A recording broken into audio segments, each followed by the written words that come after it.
Sejak tahun 2020 lalu, seorang ibu mengajukan uji material kepada Mahkamah Konstitusi untuk melegalisasi ganja medis di Indonesia. Permohonan ini adalah perjuangan seorang ibu untuk buah hatinya yang menderita kelumpuhan otak dan membutuhkan ganja untuk pengobatan.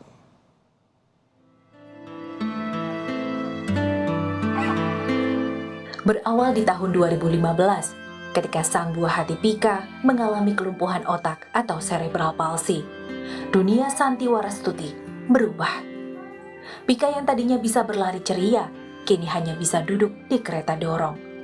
Pika juga harus menjalani sejumlah terapi dan rutin mengonsumsi obat kejang. Namun hingga kini, Pika masih sering mengalami kejang. Santi mendapatkan informasi dari kenalannya bahwa minyak biji ganja dapat dimanfaatkan untuk pengobatan kejang yang diderita Pika. Namun niat Santi memberikan buah hatinya obat tersebut terganjal regulasi di Indonesia.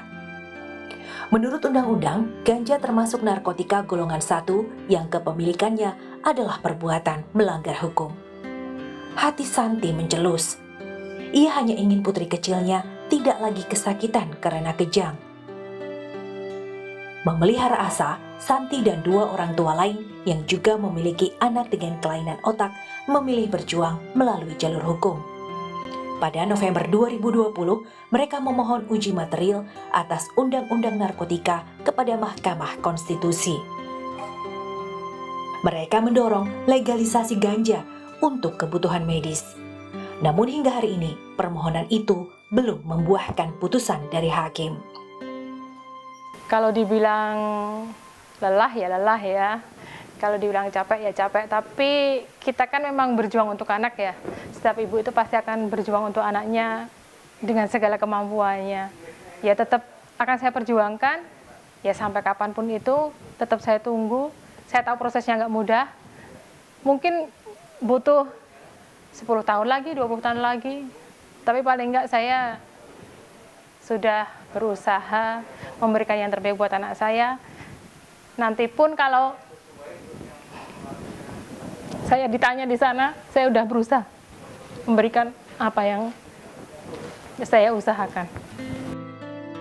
Mendorong putusan hakim, Santi melakukan aksi damai di acara Hari Bebas Berkendara atau Car Free Day di Bundaran Hotel Indonesia, Jakarta pada hari Minggu 26 Juni kemarin.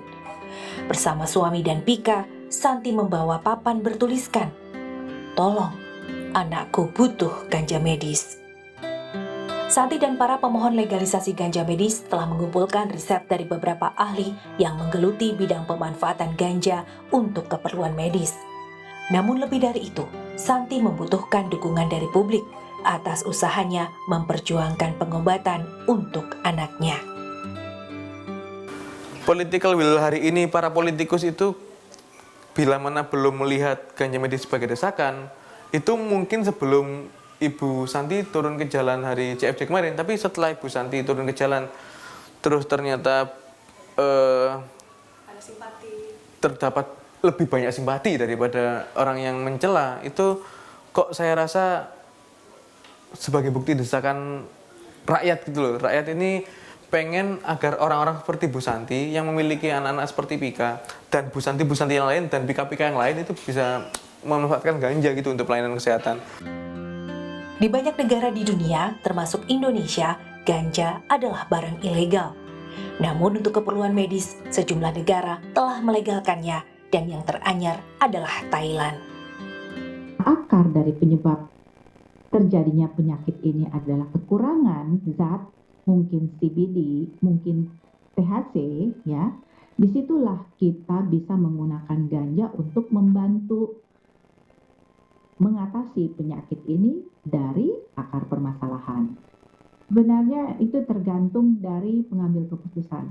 Jika pengambil keputusan cukup jeli melihat masalah ini, di mana ganja sudah dikeluarkan oleh WHO dari golongan narkotik, di mana banyak sekali negara-negara yang sudah melegalkan ganja medis, harusnya kita pun jangan tertinggal dari mereka kalau kita ingin ikut menikmati kualitas hidup manusia Indonesia yang lebih baik.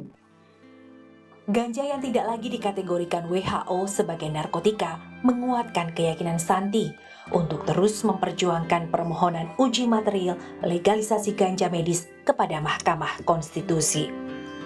Santi sadar, ganja medis mungkin tidak akan membuat Pika sembuh seperti sedia kala.